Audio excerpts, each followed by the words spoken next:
ትላንትና ማታ በግምት ከምሽቱ 2 ሰዓት ተኩል ኦር 2 ሰዓት ከ40 አካባቢ ከቦሌ ድልድይ በኤርፖርት በኩል የተሰራው በቪአይፒ በኩል የተሰራው ወደ ጎሮ የሚወስደው አዲሱ መንገድ ጋር ከባድ የሆነ የመኪና አደጋ ነው ያጋጠመኝ።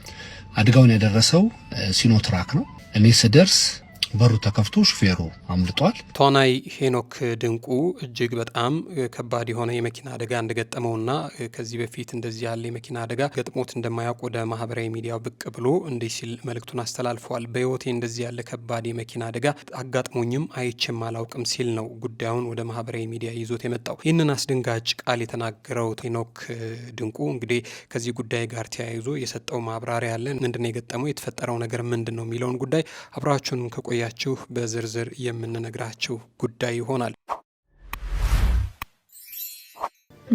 እህቴ ቅዱሳን የቅርብ ጓደኛ በምንላት እና ከፍቅረኛዋ ጋር በመሆን እህቴን በአሰቃቂ ሁኔታ ማለት አይደለም የቅርብ ሰው የምትለው ሰው ይቅርና ወዳጅ ማን ነው ጠላት የማያደርገውን ተግባር እህቴ ላይ ለመፈጸም ችለዋል። ሌላው ከሰሞኑ እጅግ በጣም በምትወዳት የቅርብና የረጅም ጊዜ ጓደኛዋ ምክንያት ህይወቷን የተነጠቀችው የሚስ ወርልድ ኢትዮጵያ ሩታ ይርጋለም እህት ጉዳይ በተመለከተ ሩታ ይርጋለም ከዚህ ጉዳይ ጋር በተያያዘ ለመጀመሪያ ጊዜ ወደ ግል የማህበራዊ ትስስር ገጿ ብቅ ብላ ስለ ሁኔታው የሰጠችው እና ያስተላለፈችው መልእክት አለ። ይህንንም መልእክት አንድ ላይ የምናሰማቸው ይሆናል።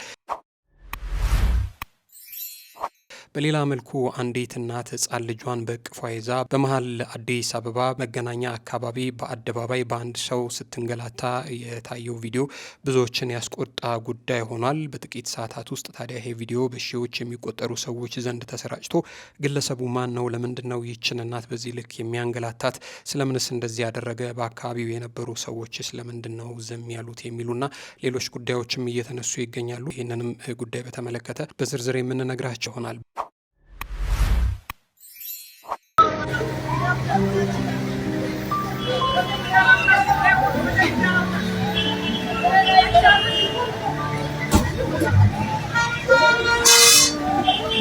በመሀል አዲስ አበባ በተለምዶ ፊጋ ተብሎ በሚጠራው አካባቢ አንዲት ደርስ ነፍሰ ጡር አካባቢ ወደሚገኝ አንድ የጤና ተቋም እየሄደች ሳለ እዛው የትራፊክ መብራቱ ላይ ምጧ መጥቶ አካባቢው ላይ የነበሩ ሰዎች እችን እናት ለማዳን ያደረጉት ርብርብ በብዙዎች ዘንድ አድናቆትን ያተረፈ ጉዳይ ሆኗል።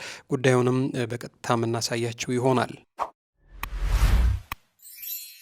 ከሰሞኑ በማህበራዊ ሚዲያ ላይ ብቅ ብለው የየግል ጸቦቻቸውን በተመለከተ በቃላት እንካሰላንታ ሲለዋወጡ ከተሰሙት ከማሚላና ከኪችኒ ጋር ተያይዞ አብሮ አደጋቸው የሆነ አንድ ግለሰብ በመካከላቸው ብዙ ነገር አውቃለሁና እባካችሁ ሚዲያ ላይ ወጣችሁ እንደዚህ አትባባሉ፣ ከቻላችሁ ታረቁልኝ ሲል ተማጽኖንም ምክሩንም አሰምቷል ማለት ነው። ይህንንም ጉዳይ በተመለከተ በዝርዝር የምንነግራችሁ ጉዳይ ይሆናል። የምንወዳችሁና የምናከብራችሁ የጊዜ ሚዲያ ቤተሰቦች እንዴት ናችሁ? በያላችሁበት የዓለም ጫፍ በያላችሁበት የሀገር ጥግ ሁሉ ሰላም፣ ፍቅር፣ ጤና ትሆኑ ዘንድ ዞትራ ምኞታችን ነው። ኤልያስ ደግነት ነው የምትከታተሉት ጊዜ ሚዲያ ነው። ዛሬም እናንተን ይመጥናሉ ያነሳሉ ያልናቸውን ሀሳብ ይዘን መጥተናል። እስከ ፕሮግራማችን ፍጻሜ ድረስ አብራችሁን ቆዩና መሰናዷችንን ተከታተሉልን። በቆይታችሁም ጊዜ ሚዲያን ሰብስክራይብ በማድረግ ቤተሰብ እንድታደርጉን በትህትና እንጠይቃለን። ክበሩልን።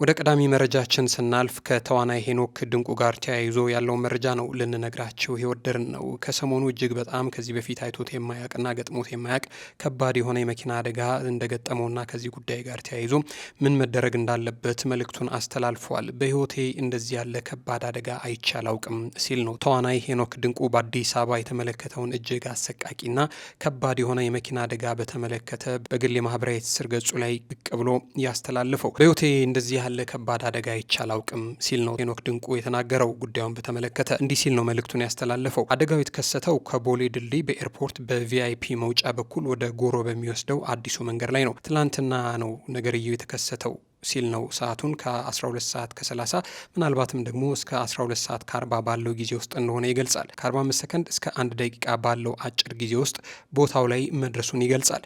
አደጋውን ያደረሰው ሲኖትራክ ከባድ መኪና ሲሆን ጉዳቱ ከደረሰበት ቦታ በ100 ሜትር ርቀት ላይ ቆሞ መገኘቱንም ነው የተናገረው። የመኪናው ሞተር ሳይጠፋ በሩ እንደተከፈተ አሽከርካሪው አምልጦ መኮብለሉንም ሄኖክ ድንቁ ይገልጻል። ታዲያ አደጋው እጅግ ከባድና ልብ ሰባሪ በመሆኑ አጠገቡ ከነበሩ ሰዎች ጋር በመተባበር የሟቾቹን አስክሬን በላስቲክ በሸራና በነጠላ ለመሸፈን መገደዳቸውንም ተናግሯል። አደጋዎቹ ከ98% በላይ የሚከሰቱት በፍጥነት ምክንያት እንደሆነም ይገልጻል። ታዲያ አሁንም ቢሆን የሰው ልጅ ሕይወት በየመንገዱ እንደዚህ አይነት ሁኔታ ውስጥ የሚጠፋው እስከ መቼ ነው የሚል ጥያቄ ያነሳል። ግጥ ነው ኢትዮጵያ ውስጥ እጅግ በጣም ብዙ የሚባሉ የሰው ሕይወቶች የሚጠፉት በመኪና አደጋ ነው። ለከባድ መኪና አሽከርካሪዎች ማለትም ለሲኖትራክ፣ ለአውቶቡስና የከባድ መኪና ሹፌሮችንም በተመለከተ ትናንሽ መኪኖችን ወይንም ደግሞ እግረኞችን በሚያዩበት ወቅት ቅድሚያ ለመስጠትና የማስፈራራትና እንዲሁም ደግሞ አላስፈላጊ የክላክስ ድምጽ በማሰማት ለማስደንገጥ የሚሄዱበት አግባብ ልክ እንዳልሆነም እየተናገረ ይገኛል። ታዲያ በችኮላ የሚደረግ የ2 ወይም የ3 ደቂቃ ፍጥነት በህይወት ላይ ምንም የሚያመጣ አዎንታዊ ለውጥ የለም። ይልቁንም የአንድ ወጣት ህልምና የቤተሰብ ተስፋ በቅጽበት ያጠፋል ሲል ነው ሄኖክ ድንቁ አጥብቆ የተናገረው። እግረኞችም መንገድ በሚሻገሩበት ወቅት ሀሳባቸውን ሰብስበው ግራ ቀኝ በጥንቃቄ በመመልከት ብቻ እንዲሻገሩ ጥሪ አቅርበዋል። ለመሆኑ ሄኖክ ድንቁ የገጠመው ነገር ምንድን ነው? እርሱ ጉዳዩን በተመለከተ በአንደበቱ እንዲህ ሲል ነው የገለጸው። ሰላም፣ እንዴት ናችሁ? አንድ የማስጠንቀቂያ መልእክት ለማስተላለፍ ነው የመጣሁት።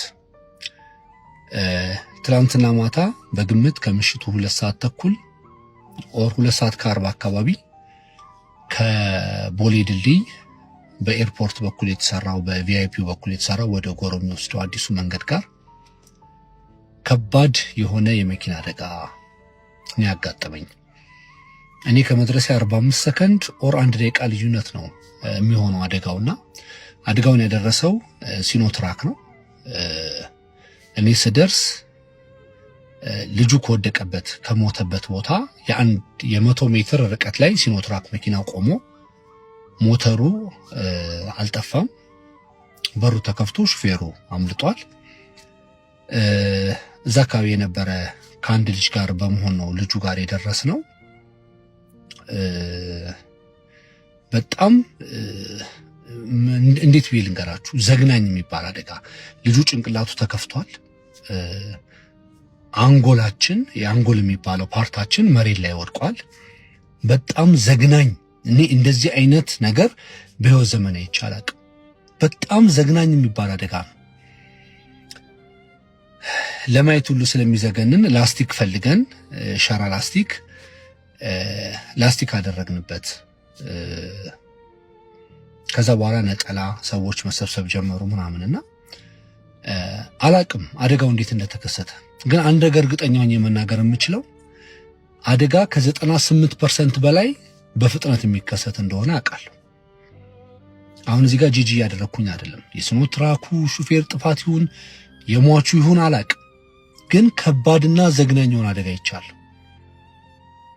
በጣም ዘግናኝ። እባካችሁ አሽከርካሪዎች፣ በተለይ ደግሞ የሲኖትራክ የአውቶቡስ የከባድ መኪና ሹፌሮች ትንንሽ መኪና የያዘ ሰው ስታዩ ለማስፈራራት የሚሆን አላቅም፣ ወይ ቅድሚያ አትሰጡም ወይ ፈርተውን ይቆማሉ ብላችሁ ታስባላችሁ አላቅም። እና እባካችሁ እስከ መቼ ነው በመኪና አደጋ የሰው ልጅ ህይወት የሚያልፈው? አሁን ይሄ ልጅ ብዙ ህልም ይኖረዋል። ቤተሰቡ እናቱን፣ አባቱን፣ እህት ወንድሞቹን፣ ባለቤቱን፣ ልጆች ይኖሩታል። ብዙ ነገር ማሰብ መቻል አለብን። እግረኞችም እንደ እግረኛ ተጠንቅቀን በመሻገር ሐሳባችንን ሰብስበን ግራና ቀኝ በማየት መሻገር፣ ሹፌሮቹም ኃላፊነት እየወሰድን ቀስ እያልን እናሽከርክር እባካችሁ። ምናልባት ፈጥነን ሮጠን ሄደን የምንደርስበት ቦታ የ2 ደቂቃ የ3 ደቂቃ ልዩነት፣ ያ ደግሞ በህይወታችን ውስጥ ምንም የሚፈጥረው ነገር የለም። ለሟቹ ነፍስ ይማር። በጣም አዝኛለሁ። በህይወቴ እንደዚህ አይነት ዘግናኝ አደጋ ይቻላል። ሁላችንም እንጠንቀቅ። እሱን ለመንገር ነው። ተዋናይ ሄኖክ ድንቁ እንዳለው የተፈጠረው አደጋ እጅግ በጣም ሰቅጣጭና መሪር ነው። ሁልጊዜ የመኪና አደጋ ኢትዮጵያ ውስጥ የሚያደርሰው የንብረትና የሰው ልጅ ውድመት እንዲህ በቀላሉ የሚገለጽ አይደለም።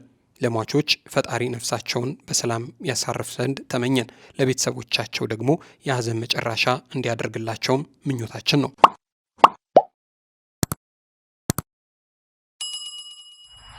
ወደ ሌላኛው መረጃችን ስንሻገር ከሰሞኑ ማህበራዊ ሚዲያ ላይ በስፋት እየተመላለሰና ብዙዎችን እጅግ በጣም ያስቆጣና እንዴት ያለ ጉዳይ ነው? ሀገሪቱ ላይ ህግ የለም ወይ? ይህስ ግለሰብ ማን ነው? ለምንድን ነው ይህችን እናት በዚህ ልክ ያንገላታት?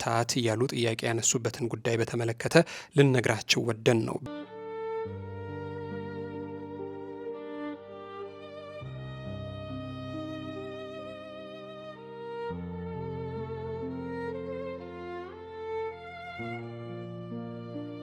በቅርቡ በማህበራዊ ሚዲያ ላይ የተሰራጨ አንድ ቪዲዮ በርካታ ዜጎችን አስደንግጧል እናም አሳዝኗል። ትልቅ ውይይት እንዲነሳም እድል ፈጥሯል። በቪዲዮ ላይ ህፃን ልጅ በእቅፏ የያዘች እናት በህዝብ ፊት ባልተገባ መንገድ በአንድ ግለሰብ ስትገፋ፣ ስትንገላታና አካላዊ ጫና ሲደርስባት የሚያሳይ ምስል በማህበራዊ ሚዲያ ተለቋል። ይህ ድርጊት በማህበራዊ ሚዲያ ላይ በሰፊው ከተሰራጨ በኋላ ብዙ ሰዎች ሀዘኔታቸውን በመግለጽ ድርጊቱን አጥብቀው ሲያወግዙና ሲቃወሙም ታይተዋል። በተለይም ህፃን በእቅፍ ላይ እያለ እንዲህ ያለ ኃይል በመጠቀም አንዲት እናት ከሰብአዊነትም ሆነ ከህጋዊ አሰራር ውጪ እንዲህ ማድረግ ተገቢ ነው ወይ? ግለሰቡ ማን ስለሆነ ነው? በምን ምክንያት ነው ይህችን ጎዳና ላይ ቸርችራ ህይወቷን የምትገፋን ሰው በዚህ ልክ የሚያንገላታት? የሚሉ ጥያቄዎች በስፋት እየተነሱ ይገኛሉ። እስካሁን ድረስ እናቲቱ በምን ምክንያት እንደተያዘች ወይንም ደግሞ በምን አይነት ጉዳይ ውስጥ እንደነበረች በይፋ የተረጋገጠ መረጃ አልተገኘም። ያም ቢሆን ግን እንዲህ ያለ እንግልት ሲደርስባት አንድ ግለሰብ ምናልባትም ከሚሰራበት ወይ ደግሞ ሻይ ቡና ከሚልበት ፎቅ ላይ ሆኖ በስልኩ ጉዳዩን አቅርቦ ቀርጾ ለአደባባይ ይፋ አድርጎታል። ነገር ግን ብዙ ሰዎች አንድ የሚያነሱት ጥያቄ አለ። ግለሰቧ ጥፋት ፈጽማ ቢሆን እንኳን ጉዳዩ በህግ ሂደት ሊመራ ይገባል እንጂ እንዲህ ያለ አዋራጅና ኃይለኛ አያያዝ ሊፈጸምባት አይገባም። አካባቢዋ ላይ ያሉ ሰዎች ይህ ግለሰብ ይህችን እናት በዚህ ልክ ሲያንገላታትና ሲመታት ለምንድን ነው ዝም ያሉት የሚል ጥያቄ እየተነሳ ነው። የህግ ባለሙያተኞች ብዙ ጊዜ እንደሚያስረዱት ከሆነ ማንኛውም ሰው በወንጀል ቢጠረጠርም እንኳ መብቱ ሊጠበቅለት ይገባል። ይህንን ለማድረግ ይህ ግለሰብ ፖሊስ ይሁን ተራ ዜጋ ይሁን እስካሁን ማንነቱ አልታወቀም። ወደ ፖሊስ ጣቢያ በህጋዊ ሂደት መውሰድ፣ በፍርድ ቤት መቅረብና የህግ ሂደቱን መከተል እንጂ በአደባባይ አንዲት እናት በዚህ ልክ ማዋረድ ወይንም ደግሞ አካላዊ ጉዳት እንዲደርስባት ማድረግ ተገቢ አይደለም። ተገቢ ካለመሆኑም በላይ ኢሰብአዊ ድርጊት ነው። የተንቀሳቃሽ ምስሉ ሌላ አሳሳቢ ገጽታም አለው። በእናቷ እቅፍ የነበረው ህፃን በሚፈጠረው ግፊትና ትርምስ ውስጥ መገኘቱ ለአካላዊ ጉዳት ብቻም ሳይሆን ለስነ ልቦናዊ ጫናም ሊያጋልጠው እንደሚችል ብዙዎች እየጠቆሙ ይገኛሉ። እርግጥ ነፍስ ያላወቀ ህፃን ነው። ህፃናት በእንደዚህ ያሉ አስጨናቂ ሁኔታዎች ውስጥ መገኘታቸው በአእምሯቸው ላይ ዘላቂ ተጽዕኖ ሊያሳድር እንደሚችልም የስነ ልቦና ባለሙያተኞች ይመክራሉ። በማህበራዊ ሚዲያ የተሰጡ አስተያየቶች በአብዛኛው ተመሳሳይ ናቸው። አንዳንዶች ይህ ግለሰብ ማንና ምን ስለሆነ ነው ይህችን እናት በዚህ ልክ ያንገላታት የሚል ጥያቄ ያነሳሉ። ከዚህ ጎን ለጎን ህግ ራሱን የቻለ ሂደት አለው። በአደባባይ እንዲህ ማድረግ ተገቢ አይደለም። ደግሞ መቷት ሊሄድ ሲሞክር ግለሰቦች ለምንድን ነው ይዘውት ወደ ህግ ያላደረሱት የሚሉም ሀሳቦች ይነሳሉ። ሌሎች ደግሞ ከማንኛውም ጉዳይ በፊት የህፃኑ ደህንነት ሊታሰብ ይገባ ነበር በማለት ስጋታቸውን ገልጸዋል። ያም ማለ ይህ ግን እናቲቱ ላይ እንዲህ ያለ እንግልት የፈጠረው ሰው አይደለም ወይ? ቢያንስ በጀርባዋ ስላዘለችው ህፃን ልጅ ሲል የተፈጠረውን ነገር በሰላም ማብረድ አቅቶት ነው ወይ? በምን ምክንያት ነው ለዚህ የተደረጉት የሚል ጥያቄም ይነሳል። እስካሁን ድረስ ጉዳዩን በተመለከተ ግለሰቡ በህግ ጥላ ስር ይሁን አይሁን የተሰጡ ዝርዝር መገለጫዎች ወይም የምርመራ ውጤቶች አልተገኙም። ይህ ግለሰብ ማንነትና ድርጊቱን በምንና ለምን እንደፈጸመው የሚጠቅስም የሚያሳይም መረጃም አልተገኘም።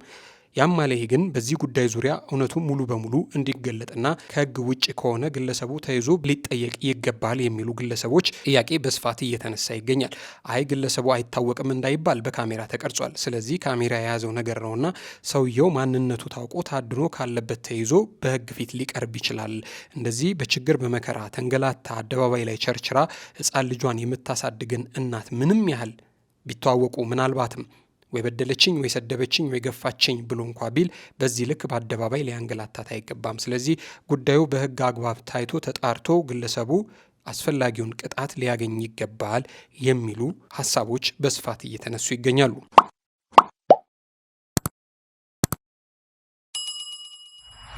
በቅርቡ እጅግ በጣም በምትወዳትና የረጅም ጊዜ ጓደኛዋ በሆነች አንዲት ግለሰብ አማካኝነት ሕይወቷን የተነጠቀችው ቅዱሳን ይርጋለምን በተመለከተ ታናሽ እህቷ ሩታ ይርጋለም ጉዳዩን በተመለከተ ለመጀመሪያ ጊዜ ወደ ማህበራዊ ሚዲያ ብቅ ብላ ስለ ሁኔታው በዝርዝር ተናግራለች።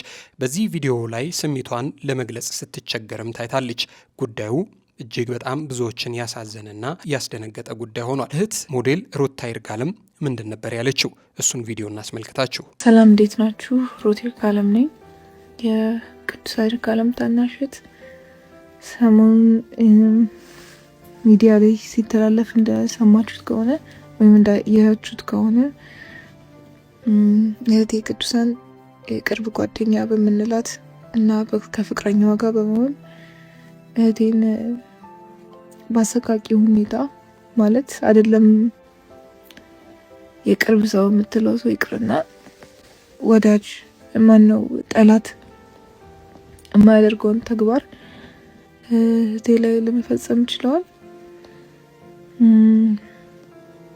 ቢሆንም ለአዲስ አበባ ፖሊስ በነበረው የተጠናከረ ስራ ልጆቹ ለመያዝ ችለዋል። ሌት ተቀን ልብስ ሳይቀይሩ ነበር ከኛ ጋር አብረውን አይዟችሁ እያሉ ይህንን ስራ የሰሩት እና በጣም አመሰግናለሁ ማለት ፈልጋለሁ። ቤት ድረስ መጣችሁ ላጽናናችሁን፣ በርቱ፣ አይዟችሁ ላላችሁ እናመሰግናለን። አብዛኞቻችሁ ከጎናችን ነበራችሁ። ይሄ የአንድ ሰው ጉዳይ ብቻ አይደለም፣ የሀገር ጉዳይ ነው። ዛሬ እኔ ቤት የመጣ ክፉ ሐዘን ነገ የእናንተን ቤት ወይም የማንኛውም ሰው ቤት እንዳያንኳኳ ትክክለኛው ፍትህ እንዲሰጥ ጀስቲስ ፎር ቅዱሳን እያለን ትክክለኛው ቅጣትና ትክክለኛው ፍትህ እንዲሰጥ አብራችሁኝ ሁኑ እላለሁ። አመሰግናለሁ። ከዚህ ጉዳይ ጋር ተያይዞ ታዲያ ግለሰቦቹ በሕግ ጥላ ስር ከሆኑ በኋላ በምርመራ ሂደት ግለሰቦቹ የእምነት ክደት ቃላቸውን ሲሰጡ የተገኘውን እውነት በተመለከተ ቢቢሲ ደግሞ እንዲህ ሲል ዘግቦታል። አሁን ላይ ለሚዲያና ለሕዝብ ለመናገር የማይመቹ አንዳንድ ከባድ ነገሮች አሉ። በሟች ላይ የተፈጸመው ድርጊት እጅግ ኢሰብአዊ የሆነና ጭካኔ የተሞላበት ነው። በግድያው ተጠርጥረው ከተያዙት ውስጥ የሩት የቀድሞ ጓደኛና ፍቅረኛ ይገኙበታል። ሰሞኑን ኢትዮጵያን ወክላ በአውሮፓውያኑ በ2026 ሚስ ወርልድ የቁንጅና ውድድር ላይ የምትሳተፈው ሩት ይርጋለም ታላቅ እህት የሆነችው ቅዱሳን ይርጋለም ታግታ ተገድላለች። ከዚህ ግድያ ጋር በተያያዘ የሩት የቀድሞ የቅርብ ጓደኛዋን ጨምሮ 10 ተጠርጣሪዎች በቁጥጥር ስር መዋላቸውን የአዲስ አበባ ፖሊስ አስታውቋል። በግድያው የተጠረጠሩት የሩት የቀድሞ ጓደኛና ፍቅረኛዋ ከሌሎች 8 ተጠርጣሪዎች ጋር በመቀናጀት ሟችን ጭካኔ በተሞላበት መልኩ በመግደል እንደተጠረጠሩም ፖሊስ ገልጿል። የአዲስ አበባ ፖሊስ ዋና ጠቅላይ መምሪያ የሕዝብ ግንኙነት ኃላፊ ኮማንደር ቶማስ እሸቴ ተጠርጣሪዎቹ ግድያውን የፈጸሙት ገንዘብ ለመቀበል በማሰብ መሆኑን በሰጡት ቃል እንዳመኑ አስረድተዋል። የገንዘብ ችግር አለብን፣ ያንን የገንዘብ ችግር ለማቃለል ይህንን ወንጀል ፈጽመናል በማለት ተጠርጣሪዎቹ ለፖሊስ በሰጡት ቃል ማስረዳታቸውን ገልጿል። ተጠርጣሪዎቹ ታጋቿን ለማስለቀቅ ከቤተሰቦቿ 2.5 ሚሊዮን ብር ጠይቀው እንደነበርም ፖሊስ አያይዞ ገልጿል። ገንዘቡን ለመቀበል የተለያዩ ድርድሮችን ሲያደርጉና ገንዘቡን የሚቀበሉባቸውንም ሰዎች ሲልኩ እንደነበረም ተገልጿል። እድሜዋ 30 የነበረው ሟች ቅዱሳን ይርጋለም የልብስ ዲዛይነር ስትሆን በተጓዳኝም የተለያዩ የጌጣጌጥ ስራዎችንም ትሸጥ ነበረ። ተጠርጣሪዎቹ ድርጊቱን ስለመፈጸማቸው በሰጡት ቃል እንዳመኑ የተናገሩት ኮማንደር ቶማስ ወንጀሉን በየትኛው ቦታና በምን አይነት መንገድ እንደፈጸሙት እማኞች ባሉበት ቦታው ድረስ መርተው በመውሰድ ማሳየታቸውንም አስረድተዋል። በምርመራው ወቅት የነበረው ሂደት እንደ ማኝ ቀርቦ ሲከታተል የነበረው የሚስ ወርልድ ኢትዮጵያ የቁንጅና ውድድር አዘጋጅ ተወካይ አቶ አበባው አበበ እንዳሉት ከሆነ በወንጀሉ ከተጠረጠሩ ሰዎች መካከል አንዷ ከ9ኛ ክፍል ጀምሮ የሩት የቅርብ ጓደኛ እንደነበረች ነው የተናገሩት። ሩት ከተጠርጣሪዋ ጋር በጊዜ ሂደት ጓደኝነታቸው እየጠበቀ በመምጣቱ እንደ ቤተሰብ በመቀራረብ ጭምር ይተዋወቁና ይጠያየቁም እንደነበር ያብራራሉ። ነገር ግን ከባለፈው 1 ዓመት ወዲህ በመካከላቸው በተፈጠሩ የተለያዩ አለመግባባቶች ምክንያት ግንኙነታቸውን አቋርጠውና ተራርቀው እንደነበረም ተናግረዋል። አርብ ሐምሌ 10 ቀን 2018 ዓ.ም የሩት የቀድሞ ጓደኛ ማንነቷን ደብቃና በሌላ ሰው ስም በመጠቀም ለቅዱሳን ትደውላታለች። ደዋያዋ 2 ወር ያለፈውን የሩትን ልደት ወይም ደግሞ ሰርፕራይዝ ለማድረግ እንዳሰበችና ሟች የምትሸጣቸውን ጌጣጌጦች መግዛት እንደምትፈልግ ገልጻ ቀጠረቻት። ቅዱሳንም ጉዳዩን በማመን አርብ ረፋድ አካባቢ ሜክሲኮ በሚገኝ ጭማቂ ቤት የተገኘች ሲሆን በቦታው ስትደርስ ግን የደወለችው የእህቷ የቀድሞ ጓደኛ ናት። አቶ አበባው እንዳሉት ከሆነ ተጠርጣሪዋ ከዚህ ቀደም አስቀይሜያቸው ስለነበር እውነቴን ብነግርሽ አትመጭልኝም ብዬ በማሰብ ነው በሌላ ሰው ስም የደወልኩልሽ ብላታለች።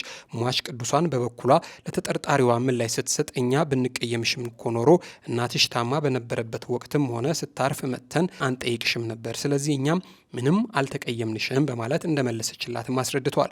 በመቀጠል ተጠርጣሪዋ አዲስ ቤት ተከራይቻለሁ፣ ስለዚህ መተሽ ቤቴን ብታይልኝ ደስ ይለኛል ስትል ቅዱሳንን እንደጠየቀቻትና አክላም አሁን ላይ ህይወቴ በጥሩ ሁኔታ ተሻሽሎልኛል፣ በዚያ ላይ ለአንቺም የምትሰሪያቸው ስራዎች ይዤ ስለመጣው እዚያው ቤት ሆነን እናወራለን በማለት ኮየፈጫ አካባቢ ወደ ተከራየችው ኮንዶሚኒየም ቤቷ ወሰደቻት። በአዲስ አበባ ፖሊስ መረጃ መሰረት ተጠርጣሪዎቹ ቅዱሳንን ካገቱበት ኮየፈጬ ከሚገኘው ኮንዶሚኒየም ቤት ቅዱሳን ከታገተችበት ከአርብ ሐምሌ 10 ቀን 2018 ዓ.ም ጀምሮ እንደሞተች እስከታመነበት እስከ እሁድ ሐምሌ 12 ቀን 2018 ዓ.ም ድረስ ምግብ እንኳን አልሰጧትም። ተጠርጣሪዎቹ ቅዱሳን ላይ ግድያ ከፈጸሙባት በኋላ ለቤተሰቦቿ ደውለው ገንዘብ መጠየቃቸውን የምርመራ ሂደቱ ማሳየቱን ኮማንደር ቶማስ ገልጸዋል። ጉዳዩን በቅርብ እየተከታተሉ የሚገኙት አቶ አበባው ግድያው እሁድ ዕለት የተፈጸመ ሲሆን አጋቾቹ ግን ሰኞ ዕለት እሷን በህይወት ለማስለቀቅ በሚል ከቤተሰቧ ገንዘብ መጠየቃቸውን ቀጥለው ነበር። የሩት የቀድሞ ጓደኛና ፍቅረኛዋ ቅዱሳን በግፍ ለመግደል የወሰኑበትን ዋና ምክንያት ካየችሽ ስለምታውቅሽ ልታስይዘን ትችላለች ብለው በመስጋት እንደሆነ ያስረዳሉ። የግድያ ሁኔታውን አስመልክቶ የአዲስ አበባ ፖሊስ የህዝብ ግንኙነት ኃላፊ ኮማንደር ቶማስ አሁን ላይ ለሚዲያና ለህዝብ ለመናገር የማይመቹ አንዳንድ ከባድ ችግሮች አሉ በማለት ዝርዝር ከመግለጽም ተቆጥበዋል። በሟች ሁኔታ የተፈጸመው ድርጊት እጅግ ኢሰብአዊ የሆነና ጭካኔ የተሞላበት ነው ሲሉም ወንጀሉ ምን ያህል ዘግናኝ እንደነበረም ገልጸዋል። ይህንን አሰቃቂ ድርጊት በቀጥታ ፈጽመዋል ተብለው ከተጠረጠሩት የሩት የቀድሞ ቅርብ ጓደኛና ፍቅረኛዋ በተጨማሪም ከጉዳዩ ጋር በቀጥታም ሆነ በተዘዋዋሪ ግንኙነት አላቸው ተብለው የተጠረጠሩ 8 ሰዎችም እንዲሁ በሕግ ጥላ ስር ውለው ምርመራ እየተካሄደባቸው እንደሚገኝም ፖሊስ አስታውቋል።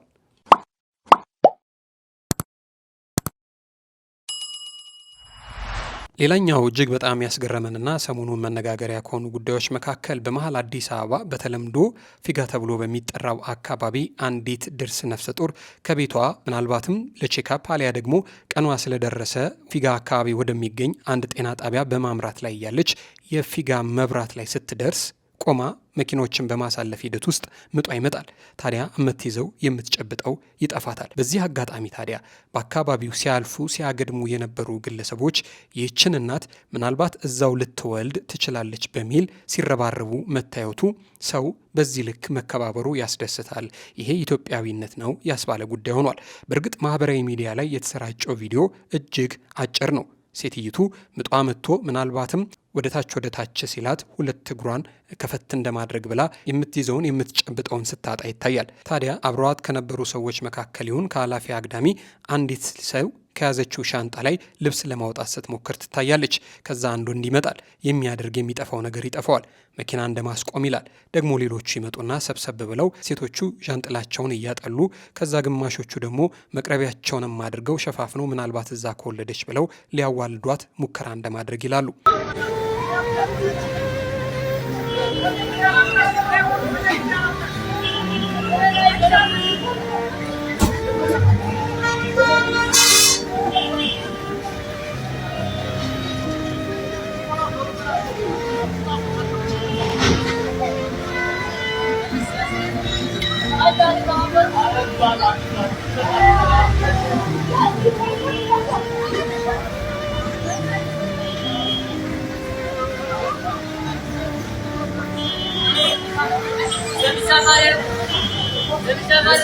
ከሩቅ ይህንን ክስተት የቀረጸው ሰው የነገሩን ሁኔታ እስከ መጨረሻው መቅረጽ አልቻለምና ቪዲዮ በአጭር ሊቆም ቻለ። ትልቁ ቁም ነገር ያለው ግን በዚህ ልክ ለመተጋገዝ የተሞከረበትና የተኬደበት ሁኔታ ነው። በእርግጥ ሁል ጊዜ ምጥ እመጣለሁ ባለበት ሰዓት አይመጣም፣ ወይ በተገመተበት ሰዓት ላይመጣ ይችላል። እንዲህ ያለው አጋጣሚ እጅጉን የሚያስገርም ነው። በእርግጥ ከዚህ ቀደምም መንገድ ላይ የወለዱ ነጠላ ተከልሎላቸው አላፊ አግዳሚው ከልሎላቸው መንገድ ላይ የወለዱ ሰዎች አሉ። በእርግጥ ይችም ሴትዮ ብትሆን ለጤና ጣቢያው እጅግ በጣም ቅርብ ነበረች፣ ደርሳ ነበር። ምናልባትም ከዚህ በኋላ ግፋ ቢል 10-15 ደቂቃ ብትጓዝ ጤና ጣቢያው ትደርስ ነበረ። ያም ሆኖ ግን ይህ ክስተት በማህበራዊ ሚዲያ ብቅ ብሎ መነጋገሪያ ሆኗል። የሰዎቹ እሷን ለመርዳት የሄዱበት ርቀት በብዙ የሚደነቅ የሚደገፍ ነው። ወዲህ የወለደችን እናት በመሃል አደባባይ የሚያንገላታ ወጠምሻ ጎረምሳ ባለበት፣ ወዲህ ደግሞ ልትወልድ የደረሰችን ነፍሰ ጡር ለመንከባከብ ይዘው ይጨብጠው ያጣ ሰው እናያለን። እንዲህ ነው የሰው መልኩ። የሆነው ሆኖ ግን ይቺ እናት በሰላም ተገላግላለች ብለን ተስፋ እናደርጋለን። ደግሞ ማርያም በሽልም ታውጣት።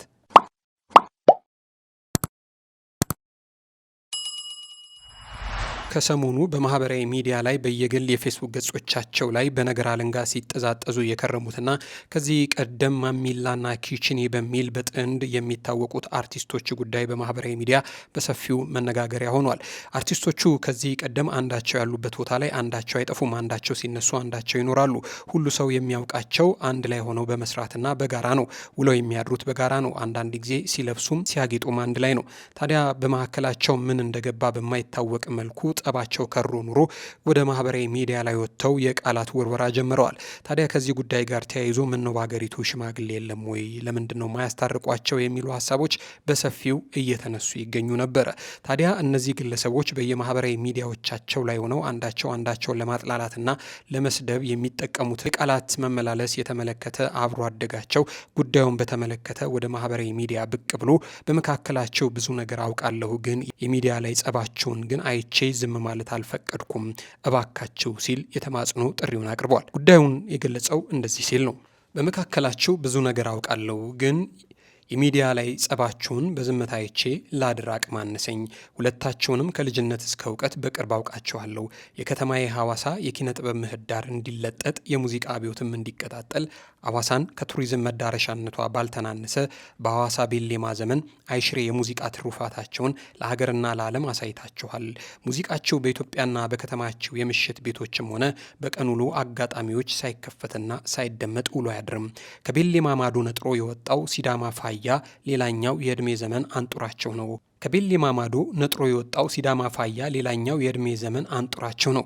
ኦሲስን በምስል ከተባችሁ ቀዝፈን ሳንዋኝ ትንሿን ታንኳ መረብ ዘርግቶ አሳ ማስገረን ያችን የሲዳማዋን ፋያ ከርቀት ባየልባችሁና አይናችሁ ኮኮ ኮኮ አሞ አሞ ማሚላ የተሰኘው የልጅነት ድምፅ ያቃጭልብኛል። አዎ አዎ ባዴ የልጅነቴ አሳማሪ የፍለጋ ደዋሪ የፍቅር ልብ ጠሪ እጹብ ድንቅ ስራ ከቴዲ አፍሮ ጋር የተቀነቀነ ኤሶ ኤሶ ሌላ የከፍታችሁ ከፍታ ነበረ።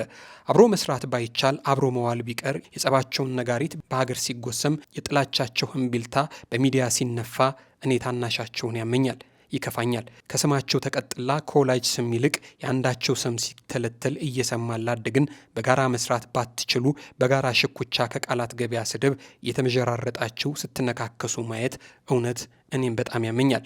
ማሙና ኪችኒ በዳይና ተበዳዩን እግዜርና ሁለታቸው ታውቃላችሁ። ነገር ግን የመበዳደላቸው ልኬት የመገፋፋታቸው ስፍር ስንት ቢሆን ነው ዓይንህን ላፍር የተባባላችሁት? ሁለታችሁም ሃይማኖት አላችሁ አውቃለሁ።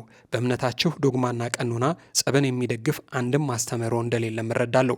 አብራችሁ ባትሆኑ ተለያይታችሁ መከባበር ግን ትችሉ ነበር። ታሪክ ጊዜና ትውልድ መቼም የማያጠፉት የስመንታ የአሻራ ኩያ የዝና ውሃ ልክ በጋራ ተቋድሳችኋል። ይቅር ባትባባሉ የሰማዩን አምላክ ምሕረት የምትጠይቁበት ድፍረት በውኑ ይኖራችኋልን? አብራቸው የሰራችሁት ታሪክ በጋራ ያስቆጠራችሁት አሻራ ከተበዳደላችሁት በደል ከበለጠ ግን ጉዳዩን ለላይኛው ችሎት አሳልፌ ልሰጥ እገደዳለሁ። በእናታችሁ ፊደል አትመጀራረጡ። ሚዲያን ለአቤቱታ አትምረጡት። በደልን በጣት ቅሰራ አታጋልጡ። ቢቻላችሁ እርቀ ሰላም አውርዱ። ካልቻላችሁ ግን በምወዳቸውና በምሳሳላችሁ በእኔ በታናሻችሁ ስም በሚጠሏቸውና በሚወዷቸው ፊት ግን እንካ ሰላንቲያችሁን አትቀባበሉ። ነገራቸውን ቋጩት። የሰላም ንፋስ በጓደኝነታችሁ መካከል ይንፈስ። በደልን ሽሮ በሚያስሽር በክርስቶስ ጸጋ የእርቃችሁ ፀሐይ ተውጣ ሲል ይህ አብሮ አደጋቸው እንዲታረቁለት ሲማጸንና ሲገስጻቸው ይሰማል። እኛም እነዚህ አርቲስቶች ከጸብ ይልቅ እርቅን አውርደው እንደ ቀድሞ ፍቅራቸው አገራቸውን፣ ትውልድ ቀያቸውን፣ መንደራቸውን በሙሉ በኪነ ጥበብ ቢያወድሱና ለሕዝብ ቢያስተዋውቁ ምኞታችን ነው። አሁንም ግን የሚያስታርቅ ሽማግሌ ባልጠፋበት አገር ላይ በዚህ ልክ ሚዲያ ላይ ወጥቶ እንካ ሰላንቲያ መባባሉ ልክ አይደለም። ቢታረቁ ባዮች ነው።